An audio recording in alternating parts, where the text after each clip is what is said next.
Un catamaran flambant neuf tout juste sorti du chantier et en partance pour le Mexique. C'est ça le fonds de commerce d'Uchimata, une entreprise d'entretien, de maintenance et surtout de préparation de bateaux destinés à l'export. Car il y a 11 ans, quand Pierre Ménardon s'installe à La Rochelle, il sait que l'essentiel de la production des chantiers navals français part à l'étranger. Et c'est grâce à cette clientèle que sa petite entreprise, elle, ne connaît pas la crise. Ces bateaux passent entre nos mains pour les préparations parce qu'ils vont partir par la mer, soit en navigation carrément totale sur la destination des pays, soit des bateaux mis sur cargo. Le marché français et le marché européen, c'est un peu catastrophique, voilà. Mais le grand export, le grand export, il fonctionne. Ça veut dire que vous n'avez pas eu de creux de la vague alors? Non.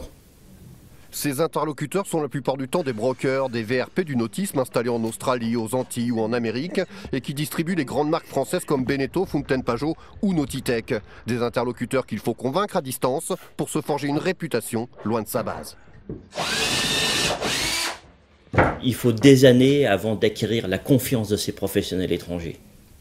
Déjà. Les agents. Oui, voilà. Il faut acquérir leur confiance. C'est pas facile. Ils sont loin. Il faut qu'ils fassent confiance à une société. C'est compliqué. Donc, il faut des années pour acquérir cette confiance. Ça, c'est une chose. Ensuite, bon, il y a la langue.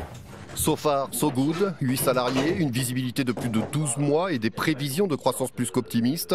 Uchimata affiche une santé insolente. C'est bien sûr loin d'être le cas pour l'ensemble des entreprises du plateau nautique de La Rochelle, mais dans une filière qui, au Salon de Paris, ne devrait pas donner de signes bien encourageants de reprise de l'activité, on ne se fait certes pas de mal, avec un peu de positif.